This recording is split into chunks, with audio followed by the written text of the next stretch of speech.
This online webinar is part 2 of the Bringing Acceptance and Commitment Therapy, also known as ACT, skills into your daily life. And it's hosted by Utah State University's Acceptance and Commitment Therapy Research Group. And this webinar will be recorded. Today's presenters, we'll get there, sorry. So first off, my name is Dakota and I'm a certified social worker at the Sorensen Legacy Foundation Center for Clinical Excellence. And I will be the moderator for today's webinar, and again, it will be recorded. Before we get started, we want to respectfully acknowledge that Utah State University is a land-grant institution, and our activities throughout the state of Utah take place on tribal ancestral lands. These lands have been carefully stewarded by the Goshute, Navajo, Shoshone, Paiute, Ute, and Ute Mountain Ute tribes. We offer our respect and recognition for their elders past, present, and future. I will also provide a quick introduction to the Sorensen Center before introducing our presenters. The Sorensen Center consists of various clinics and professionals who provide services like early intervention classrooms, hearing and balance services, speech-language therapy, behavior support services, housing and financial counseling, social work, psychology, marriage and family therapy, psychiatry, and an assessment team. If anyone would like more information about any of these services, you can contact me via email or my office phone number, which is posted on this slide, and then I will also send it in the chat.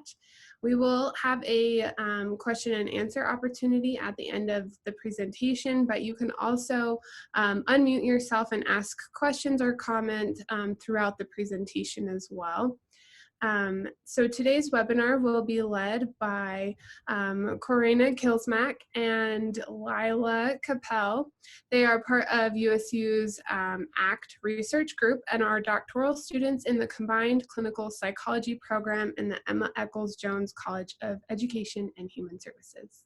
So we will go ahead and turn the time over to them. Thank you for that introduction, Dakota. It's appreciated. Let me just go ahead and share my screen. Everyone can see that okay? So as you probably know, because you signed up for the workshop, you know that this is a workshop for kind of working through the anxiety when that shows up during midterms. And I very intentionally chose the word working with anxiety as opposed to something like fighting against anxiety or combating anxiety. But you'll see that as the presentation progresses. I also want to clarify, since this is a pretty small group today, I would appreciate some audience participation. So just putting that out there, because if you don't, there might be some uncomfortable silences. So right off the bat, I have a question for all of you.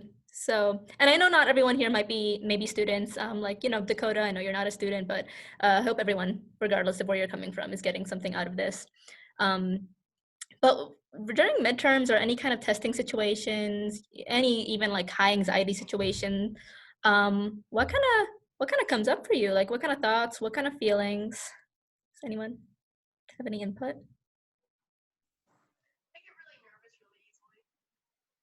Yeah, so maybe like in a testing situation, the nervousness goes from like a 0 to 100, like maybe like really fast. Yeah, so some nervousness.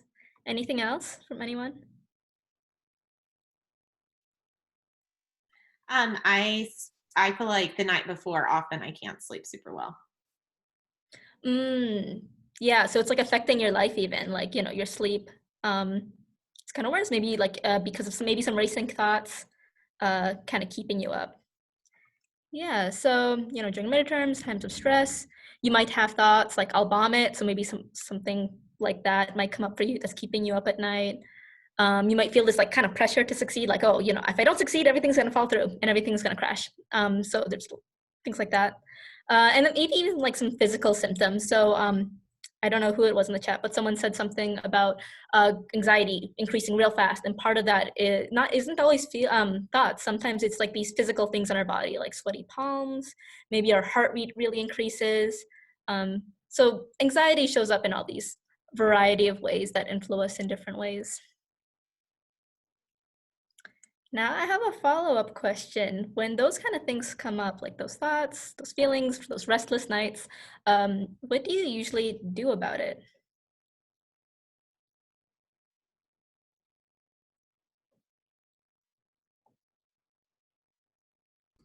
I try to like take some deep breaths to like kind of calm myself down. Yeah, and that has some utility. I mean, it taps into like our parasympathetic symptom. I think that's like the terminology. Sorry if I got it mixed up. I'm not in the neuroscience program, but it taps into like, you know, our blood flow, our heart rate, and it kind of teaches our body to calm down. So yeah, that's one strategy. Um, any other strategies or things people do about it? I usually find that I avoid it. Oop, did I talk over someone? I think we got some in the chat as well. So yeah, Caitlin shared, she distracts herself with some TV. Very interesting example, because that's actually one we'll use later. I think someone else said they'll write down what they need to do in a notebook. So like kind of getting themselves organized is one strategy. Lila, you were about to share something. I don't know what it was. I said I usually try to avoid it. Avoid it. Try to avoid that anxiety. Yeah, that's a very interesting one, and that's actually comes to mind for me with the watching TV thing. You know, that's one way to avoid our anxiety, and even things like that are helpful, like taking deep breaths. That's still kind of trying to avoid our anxiety, right? We're doing that, so we have something else that's not the anxiety. Right, so we have all these different ways of like kind of getting away from the anxiety. So maybe you try not to think about it, so you're avoiding the thoughts, you know, really like white knuckle it, like hanging on to something, almost like if you're like in a bumpy car, for example, you might like just like, oh, I just gotta hold on. Maybe we have a similar attitude when we're going through these tough times. So okay, it's like I don't like this, but I have to really just get through it kind of attitude. Maybe some people might even focus on the positive. So you might be like, oh, you know, this really sucks right now. I hate taking this test, but afterwards I get to watch TV and hang out with my friends, so it'll be okay. But what all of these, and I think all of you added some nice things to the list, but what all of these have in common is, you know, it's trying to get away from the anxiety, and we'll explore that in a bit. But another question for you all, has that worked? And it sounds like it works. Another thing I'm curious about, does that work for how long? In the long term, short term? How long does that relief last?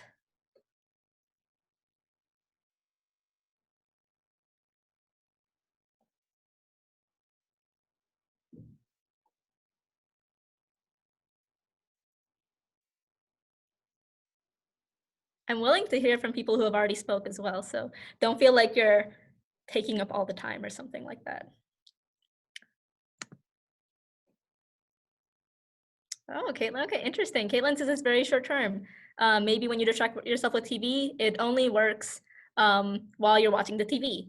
Then once that's over, okay, back to real life. Now I have all these things to worry about. And that's true, sometimes short term is enough. So these are, you know, nice things to have in our toolbox as things to use, these kind of short term strategies. And even things like, you know, deep breathing, that's great. I'm not gonna tell any of you to stop deep breathing when anxiety shows up, because, you know, sometimes you need that. But sometimes it's also nice to think about all these other things too. And so what I kind of wanted to point out with this exercise is that, well, actually I'll demonstrate that with the next slide. So, right, so quick, don't think about it, Bear, just don't think about it. And I'm wondering, did that work for any of you? Were you able to just clear your mind of that white bear image? I'm guessing not, especially since I had a picture. But even if I just verbally told you don't think about a white bear, one would probably pop into your head. And what I kind of wanted to demonstrate with that is, you know, these anxious thoughts and feelings, we might have strategies for getting rid of them in the short term, but they're here to stick around in the long term. You know, and that's just part, I think, of being human, is that our brains are programmed in this way to have this anxiety. It's always trying to problem solve. And that makes sense that we try to have these short-term solutions because that solves the problem in the short term. But, you know, for example, it kind of, that kind of approach creeps into our life in different ways. So if you have this strategy, okay, I don't want to think about the exam, I'm just going to watch TV. It'll be fine. It'll get rid of it. I'm wondering, Caitlin, when you go and watch TV to avoid whatever you're, is on your mind, are you able to still stop thinking about it as you're watching TV? Yeah, generally I am. I mean, I have to be selective about what I watch. I'm not going to watch a horror movie, but like a comedy or something like that. Like, but as soon as I get really involved in the show or the movie, it's gone, and then I'm back to being like, oh man, I'm really anxious still. That was a nice like respite from my anxiety, but it's still here. Yeah. And how do you feel about it, like, after the fact? My anxiety or in general? Yeah. I would say probably still the same. The same. Yeah. So Yeah. it still comes back. So it's a nice kind of like respite, like you said. But it always comes back. And there's never going to be that, perfect pill that makes all the anxiety go away. I find another way this tends to show up for people, I think especially in college, is we have these strategies of, I don't really want to think about this thing I have to do at midnight, so I'll just watch Netflix for an hour. I don't know about everyone else, but sometimes for me, how that ends up presenting is that I'm just thinking about that thing I'm avoiding the whole time. And maybe that doesn't happen for you, Caitlin, and that's fantastic. But I think for a lot of people that sometimes happens.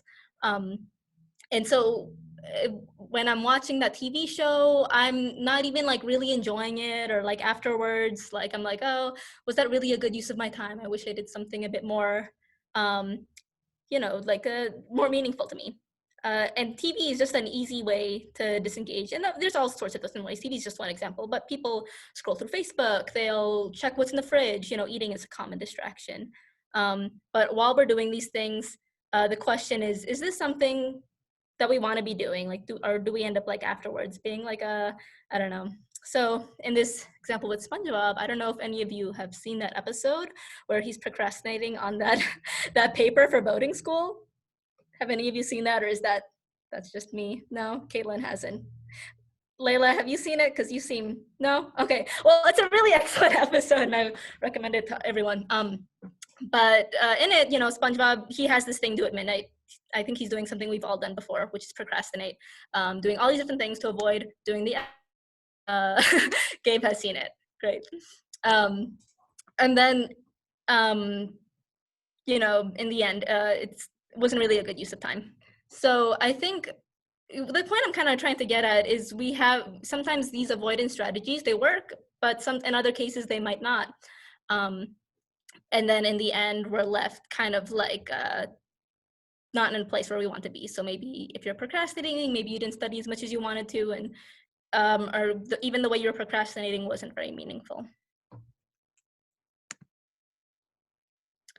So I want to propose maybe another way to approach this. And this doesn't have to replace all these strategies you use. Some are helpful, so maybe some not as helpful. Deep breathing, I'm not going to tell you to replace that. But this is just going to kind of give you maybe another lens to look at it. So I'm going to play this video and let Russ Harris do the explaining for like 3 minutes.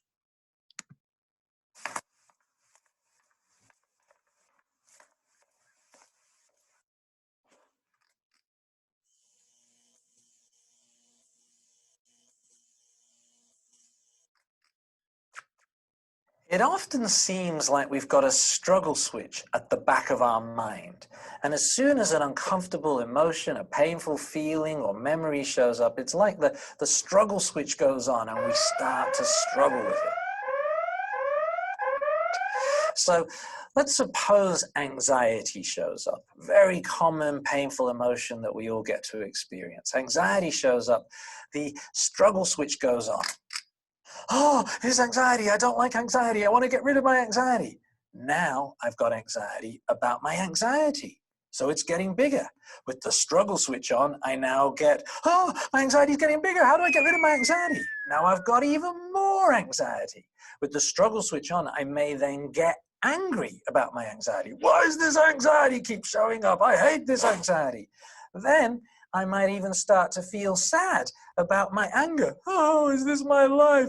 Oh, and then I may start to feel guilty about my sadness about my anger. Oh, how pathetic am I when there's starving kids in Africa?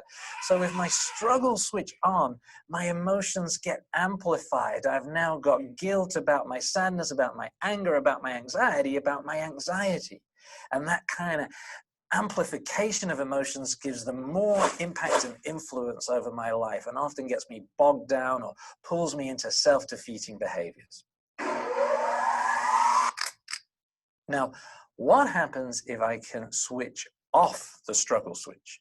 With the struggle switch off, anxiety shows up, and it's not that I like it or want it or approve of it, it's just I'm not going to struggle with it. I'm not going to invest my time, energy, and effort in struggling with this anxiety. Instead, I'm going to invest it in doing meaningful, life-enhancing activities, such as spending quality time with my friends and family or playing with my kids.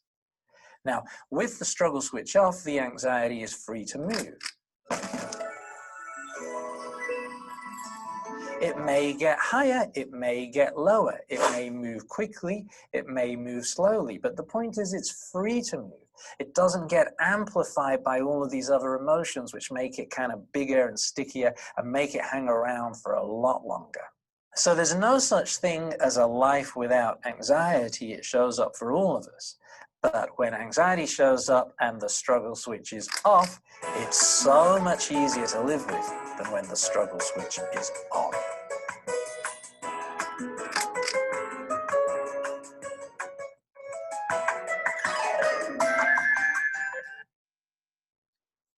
Yeah, so I always really like that video. It's like only 3 minutes, but I feel like there's so much packed in there that you can use. So yeah, I think I have to zoom back. Oops, I think I have to zoom back in to full screen.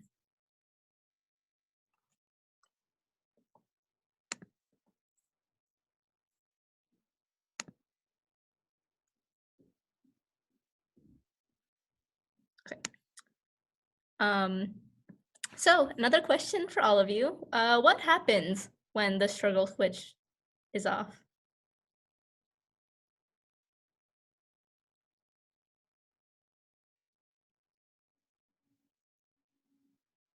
Well, one thing that happens is maybe we stop fighting with it. And fighting with it can look a lot of different ways. And that's like one of the reasons why I wanted to use that terminology of working with anxiety rather than combating or fighting our anxiety, because it's just kind of interesting to think about what happens when we give up that fight. One of the things that happens is we're not so focused on trying to control that anxiety. And so, when anxiety shows up, it might tell us things to like, anxiety might be telling us, watch TV, go do this, go do that. And maybe it's like what your anxiety wants you to do, but it might not be what you want to do. And sometimes you really do want to watch TV. I'm not saying watching TV is a bad thing. I watch plenty of TV. But the point is in doing it in a way that's like kind of meaningful to you, rather than just doing it as like, okay, well, I don't want to think about this, so I'm just going to do this instead. So when the struggle switch is off, the anxiety might still be there, but I think what happens is that you're able to really take that agency and take that control in your life and do what matters to you. And the anxiety is still there, and you're doing what matters to you instead of doing what your anxiety wants you to do. So you might study more because learning matters to you. If learning doesn't matter to you, maybe there's another reason you're studying, because you want the job you want. Sometimes there's hoops we have to go through that we don't want to go to, but it's because the final hoop really matters. But that's one thing if learning is important to you. Yeah, Dakota said she's more focused. So that might happen too. You might also get more sleep, and that's why, Caitlin, I thought that was a really interesting example you brought up. It's all like coming full circle. And you might get that sleep because taking care of yourself matters to you. So instead of struggling with that anxiety, how do I control this thought? How do I get this thought to go down? Or how do I get this anxiety to go down? I'm anxious, but still gonna get into bed, go to sleep. It's of course easier said than done. There's all this other stuff that comes with like sleep hygiene and all that. But maybe it's another step factoring into that. And you might stop procrastinating. And I feel like I keep bringing up procrastinating, but because this is a workshop targeted towards college students, and I think that's a big thing for college students because of that flexibility, procrastination creeps in a lot more often than maybe for some other populations. And that stopping this procrastinating actions might, sorry, I can't talk. Stopping the procrastination might occur because you realize that watching the bad TV does not matter to you. It's something you're doing because your anxiety is telling you to do it. And again, I'm not trying to bash TV, but there's a difference between watching TV meaningfully and watching TV like, okay, I'll just put this on and watch it. So sometimes a really good show can be really great, and I'm not saying that's bad, but yeah. So what these all have in common, does anyone want to take a guess at it?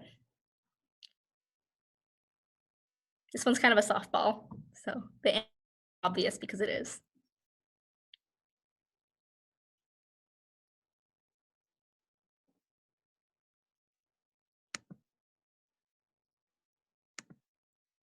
I want to hear from some of the people who haven't talked yet.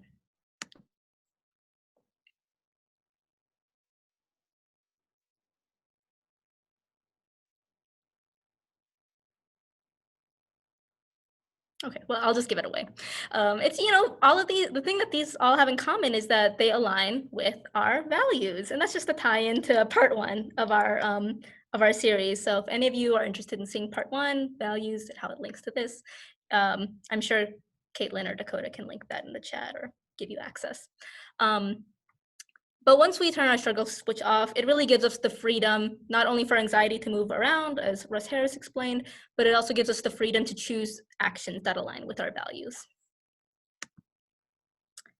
Yeah, so that might all sound great to everyone, but sometimes things are easier said than done. So we'd like to maybe show you how to do it, give you some insider info.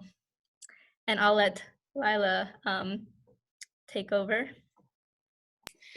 All right, so we're gonna take a little bit and go through a couple of strategies that might help you to actually be able to allow your anxiety to still be there while doing those things that are really meaningful to you or that align with your values.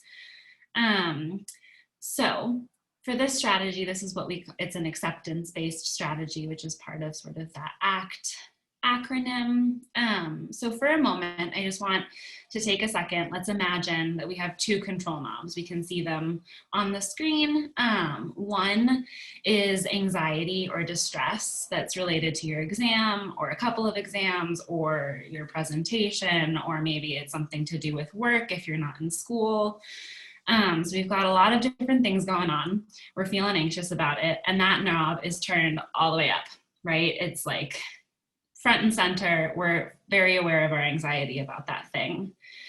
And what typically happens when we feel anxious is that we try to make that anxiety go away, like at all costs. We don't want it to be there. It's not comfortable. It's not something that we really enjoy, but it's there.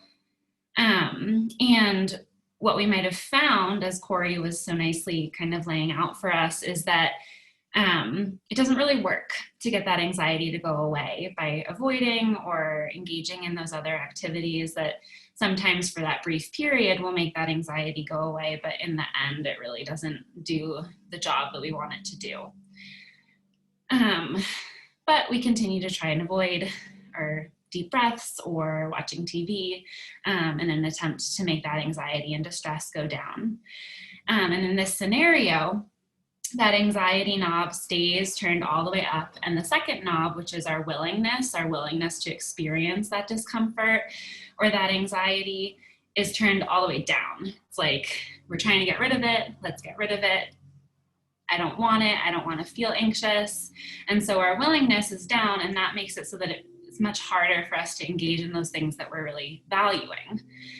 And as we focus on getting rid of our anxiety, the anxiety amplifies, as Russ Harris said so nicely, then anxiety is going to amplify, it's going to get bigger, and more emotions and feelings come up as a result of that, because of how focused we are on getting rid of it.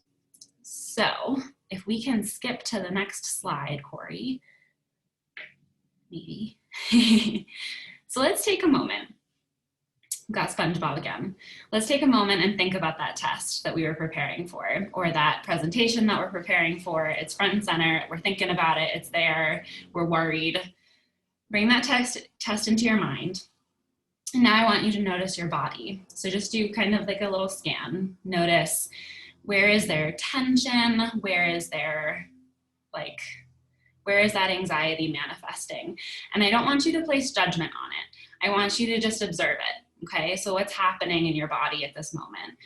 And so we're not trying to get rid of that reaction, but we're noticing that it's there and staying present in this moment within your body, okay? So let's focus on, let's start at the top, right on your head.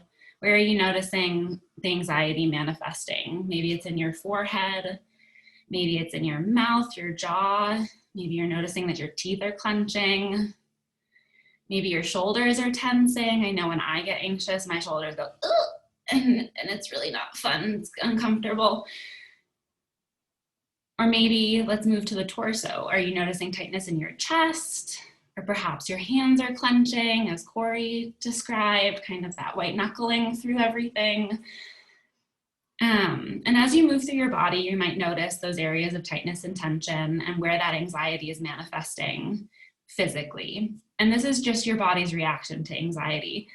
And so a lot of the time we spend trying to get rid of that anxiety and those bodily sensations and reactions to that anxiety. But instead of that, I just want you to notice it. I want you to notice it with curiosity about sort of, that's interesting, but I'm not going to let that govern what I'm doing. And let's just notice where it appears in your body and what different parts of your body feel like. And while you're noticing your body, you may feel the urge to push it away or get rid of those feelings of tension. And unfortunately, when we try and do that, it just sort of amplifies all of those feelings. And so this really isn't the long-term goal. Our goal is to just work with those feelings and those sensations in your body and be flexible in their presence. And once we notice them and we accept that they're there, then we're able to re-engage in those activities that are truly meaningful to us. And that really reconnects with our values. And so that value of studying and getting prepared for the test, getting prepared for the presentation is really the more important thing. And trying to push that anxiety away doesn't get us there. If we want to jump to the next slide, Corey. So, after engaging in some of those sort of just body scans, noticing what's in your body, how that anxiety is manifesting, what we might notice is that our anxiety hasn't gone anywhere. But if we notice it non-judgmentally and we allow the anxiety to be present and still engage with what we need to do, you might notice that willingness knob is now going back up, right? So that anxiety and distress is still present. That knob hasn't changed because we can't really get rid of our anxiety. But if we notice the willingness knob going back up, that means that we're able to achieve those things that are important and meaningful to us, even in the presence of that anxiety. So then we get to study for that test and feel prepared when we go into it, or that presentation, we're prepared to do it. Does anyone have questions about that? Does that make sense?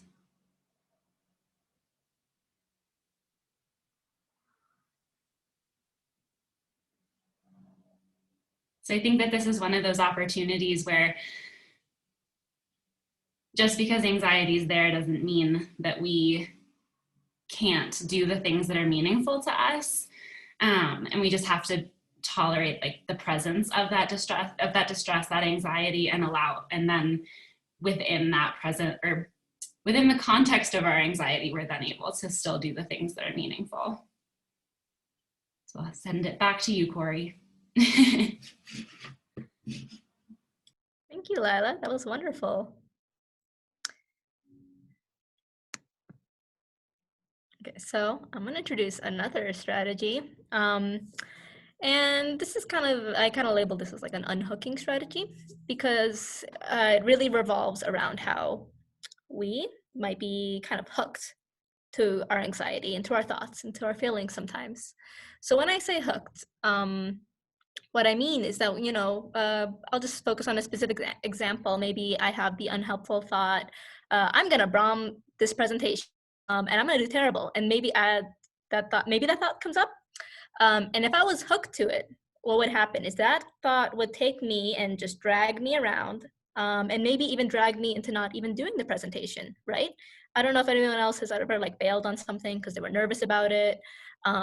Maybe social situations, or maybe even like studying for the exam is something that you're avoiding because you have this unhelpful thought. So here's a little strategy to kind of take you and take your unhelpful thought, and instead of them just clenching together, maybe it's a little kind of separates a little bit. So this is a nice strategy because you kind of use it whenever, and once you start kind of like doing it more often, it almost like becomes a new way of kind of thinking. So I don't know if anyone else has ever thought like, oh, I'm so behind, like I'm never gonna catch up. Sure, that's happened to everybody. But what I'm not sure everyone does is kind of approach it from like almost a meta perspective and being like, I just had this thought that I'm so behind. That's interesting. And you can take another level, going from like, I'm having the thought that I'm so behind, to being like, well, I notice I'm having the thought that I'm so behind. And this is, it's very simple and straightforward, maybe not as long as like Lila's strategy, but that's why I feel like it's so neat, because you can use this anytime. So, maybe getting nervous for the midterm, and you're like, I don't have time to study. I have all these other things.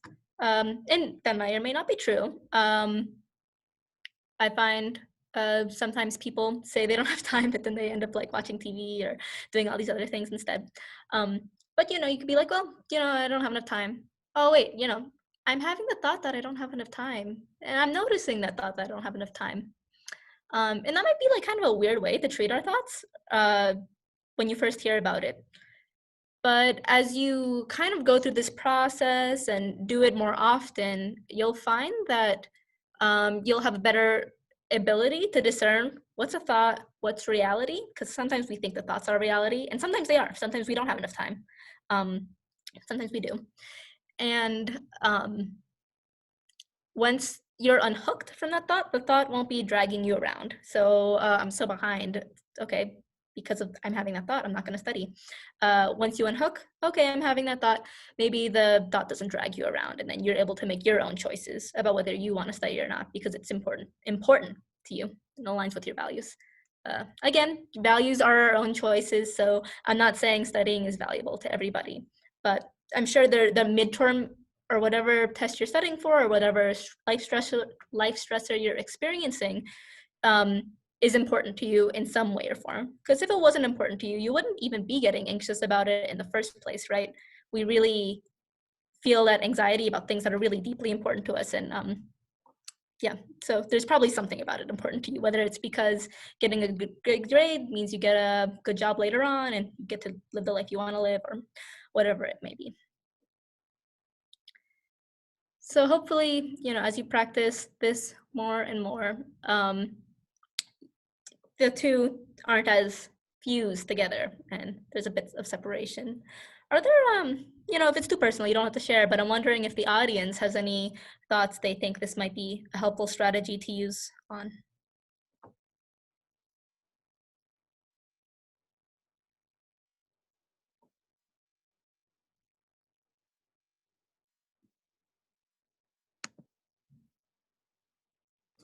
When I've used this strategy, it always helps it feel like the thought feel less intense.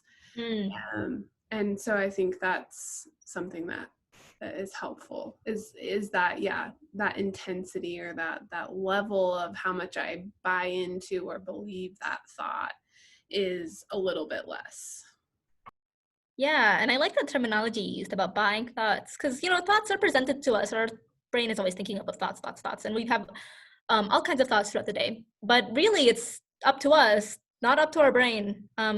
Maybe weird phrasing to use, but it is up to like our soul, whether, okay, do I want to buy this thought and really treat it as true, or do I want to just let it go? And that doesn't necessarily mean avoiding the thought, but do I just want to like, okay, that thought can be there, but that doesn't have to define me or control my actions. So we have 38 minutes left. I think this is perfect timing for Lila's next activity that she has planned. So I'll turn it over to her. Thank you, Corey. So as part of this series, the next webinar is going to be on mindfulness. And so I wanted to kind of give an introduction to that, but also apply mindfulness activities to working with anxiety while you're during midterms using these ACT-based strategies. And so this exercise, if you want to turn off your camera, you're more than welcome. For those of you that have it off, you can leave it off. If you want to turn it on, you're also welcome to do that. But I just want you guys to kind of take a couple of moments. I want you to sit in a comfortable position, and you can either close your eyes or rest them gently on a fixed spot in the room. You don't have to be looking at the camera or at the screen, just kind of taking that moment and settling. And then I want you to visualize yourself, and you're sitting beside a gently flowing stream with leaves floating along the surface of the water.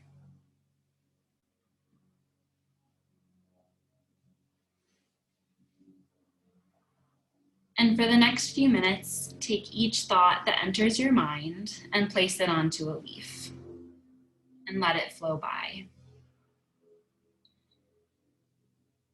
And do this with each thought, whether it's pleasurable, painful, or neutral. Even if you have a joyous or enthusiastic thought, that's okay. Just place it on the leaf and let it flow by.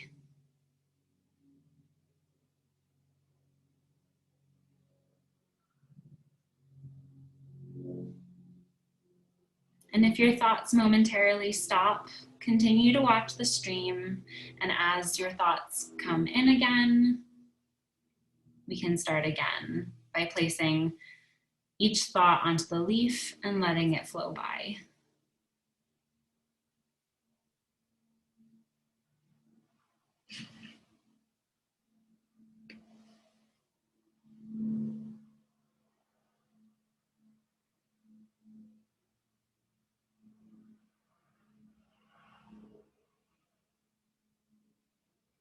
And as you're doing this, you may notice that the stream is moving at a fast pace. Perhaps it just rained, or maybe it's moving at a slow pace. But we're just going to allow the stream to flow as it wants to. We're not going to try and speed it up to send the thoughts away faster, or to slow it down to keep the thoughts closer to us and kind of stay attached. We're not trying to rid ourselves of the thoughts, right? We're just allowing the leaves to pass as they need to. And you're allowing them to come and go at their own pace. And if your mind says, this is dumb, I am bored, I don't like this exercise, I'm not doing this right, just place those thoughts on the leaves too, and you can let them pass.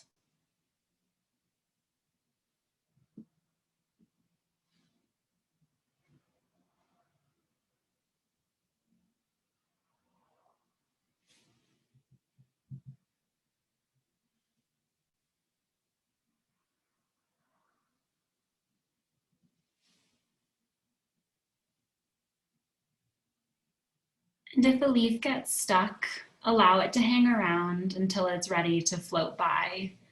And if the thought comes up again, watch it float by another time. Still not trying to control the speed or pace of the thoughts leaving, going down the stream.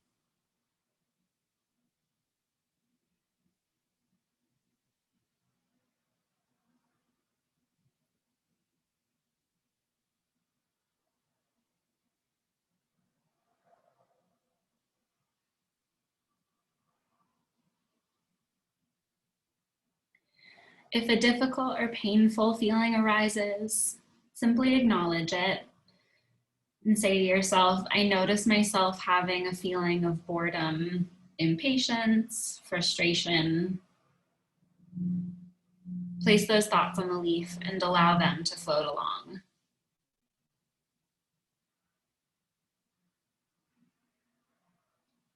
Again, refraining from judgment of the thought, of yourself for having the thought, or from trying to control the thought from flowing down the stream at its pace.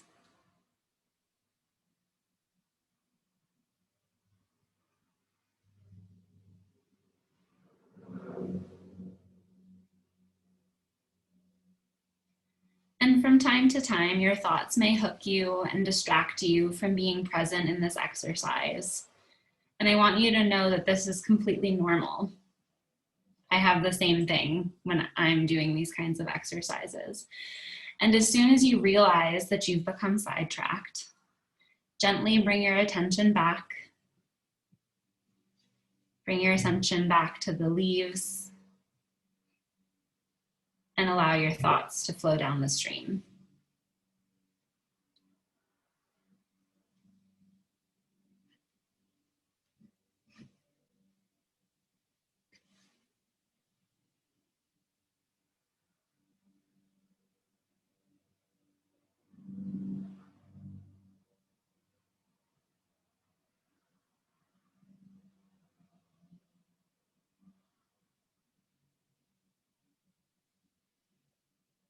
And when you're ready, in your own time, at your own pace, you can feel free to turn your cameras back on and return to the webinar.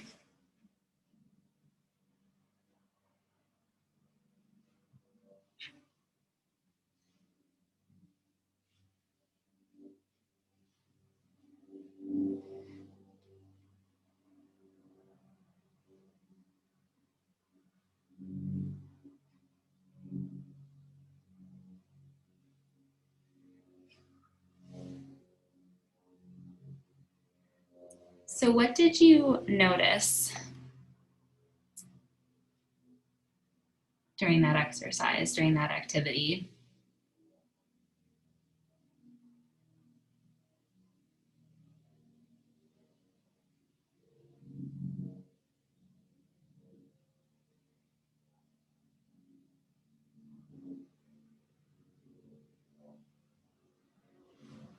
I noticed my mind drifting for sure, but it was always nice having that moment of clarity when you catch it and just kind of bring yourself back. Mm-hmm.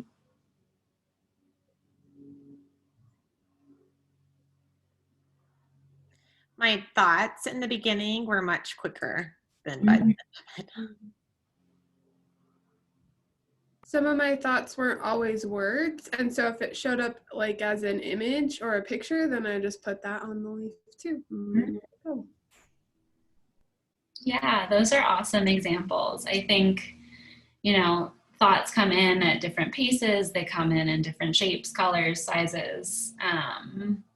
And just kind of noticing them with anxiety, it's the same thing, just kind of allowing that to flow down the stream and not placing judgment on that. So this is one of those really great activities to use when we're feeling anxious about maybe a test, about a presentation, something at work. This is one of those opportunities to take that moment for yourself and notice the thoughts as they come in and out without kind of holding on to them. And as Corey was talking about, kind of fusing with them. So with that, we'll open it up to questions, and thank you all for listening, participating.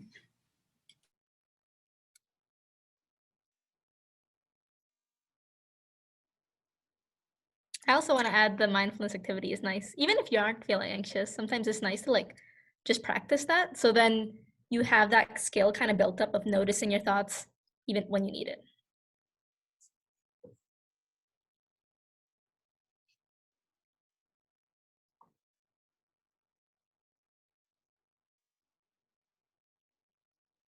So something that I struggle with and would love to get y'all's insights on is okay, I noticed the resistance.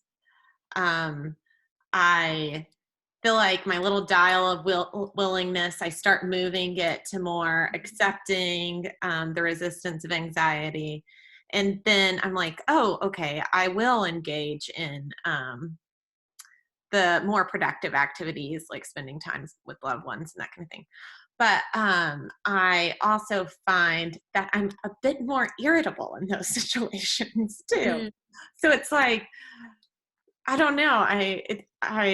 And maybe it's just, I can't imagine I'm the only one who experiences that. But yeah, what are, you guys have any thoughts around that personal example? That's interesting. I feel like I've been doing a lot of talking. So Lila, if you have any thoughts, I'll let you go first, but I can give my thoughts after, or if you don't have any. It is a really interesting example. And I think that it's all kind of tied into our response to that anxiety. So when, I know, for example, when I feel anxious, my need is typically to like get it all done, just to like do all of it, that white knuckling, kind of just get through it and then it's over and then I don't have to worry about it anymore. And when I don't do that, I start to feel frustrated, or like my temper is much shorter. And so I think it's around kind of shifting that perspective of around the anxiety, or around the thing that's causing the anxiety, and noticing, okay, like this thing isn't important in this moment and I'm going to shift to this more meaningful activity. I don't know if Corey, you have anything to add to that, or?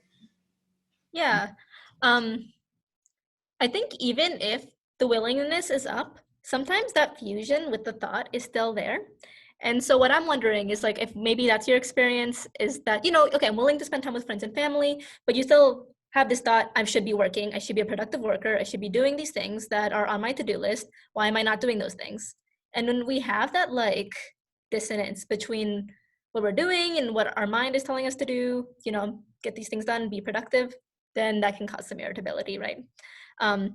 And it might be the case that, like, you know, maybe that doesn't show up for you. Maybe you're like, no, you know, that's not it.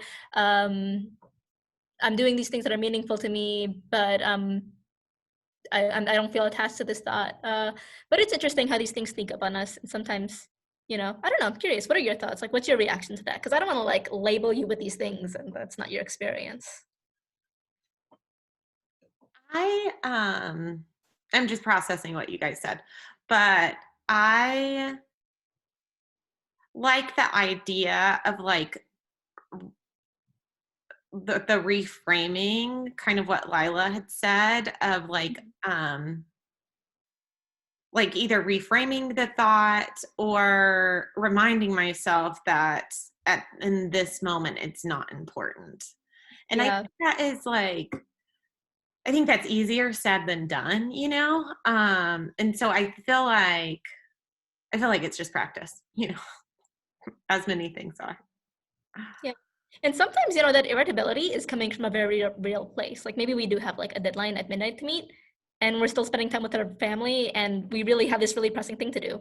Because, you know, accepting willingness, it doesn't make like real life go away. It doesn't make like the deadlines go away. So it's, you know, it can be coming from a real place. It's just how do we navigate our lifestyle? So we're including things that are really valuable to us and making sure we're getting things done that need to get done, and making sure that the things that we need to get done align with our values. Because if you're doing these things just because, like, you know, a rule in your brain is telling you this is important, or a rule in society is telling you this is important, that can create some problems too. Yeah, and I think once you kind of make that, sorry, my dog. Once you kind of identify that thing as being like whatever the thing you feel is more important in that moment, like if it's spending time with your family and not working on that presentation, I think being present in that moment of being with your family is a helpful strategy in reframing, sort of, and aligning yourself with that value in the moment. So that might be a helpful thing. And again, that practice piece is it's a big one.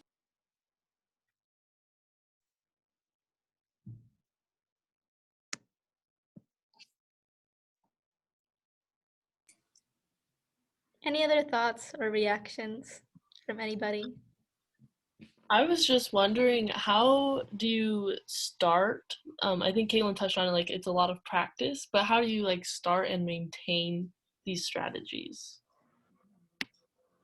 That's a really good question, because it is like a really different way of thinking, because the way we usually think is, okay, I have anxiety, time to get rid of it, throw it out the window. How do I do that? And so it's like a whole different way of approaching that. Like, okay, the anxiety's there, let it sit. And that can be really uncomfortable and genuinely uncomfortable. So ways to integrate it into your life. I guess knowing the strategies is the first step. I hate to like put a plug here because like I don't want to like make it look like I'm saying this for my own benefit, but our lab does have an online program that is free to USU students called ACT Guide, and it goes into these strategies and more in more depth. So actually, I don't know if Dakota or Caitlin, you want to link that, but that's a way to maybe practice. And it's not too long. The whole thing in total takes like 6 hours maybe, but it's like spread out like over like probably would take maybe like 2 months to complete if you just do a little bit at a time.